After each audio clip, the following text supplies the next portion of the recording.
दुई लांचुआ डाक ऑफिसर को माड़ी बसिला सीबीआई 40,000 टंका लांच नेउथिबा बेले सीबीआई हाथ में धरा पड़िछंती मयूरभंज जिला बड़साही उपडाकघर दुई ऑफिसर।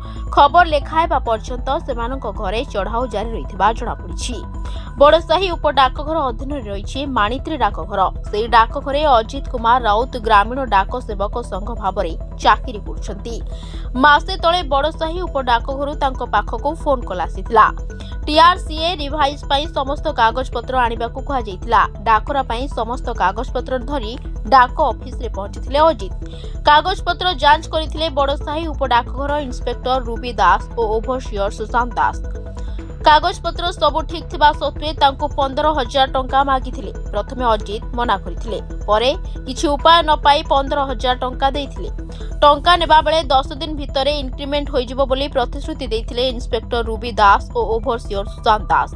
किंतु इतिमध्यरे मासेरु अधिक समय बीती गलानी हेले कोनोसी इंक्रीमेंट हेला नाही।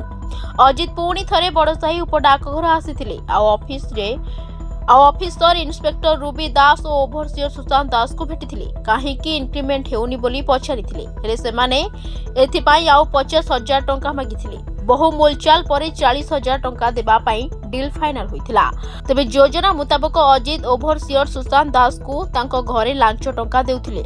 आउ सेही समय सेठारे सादा पोशाक रे उपस्थित थिबा सीबीआई ऑफिसर माने तांको माड़ी बसिथिले। तांको बयान आधार रे रूबी दास को सीबीआई गिरफ्त करछि।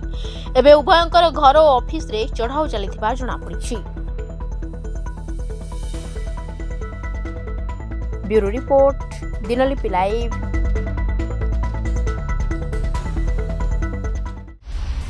दिनलिपि लाइव को एबे ही लाइक शेयर सब्सक्राइब करंतु।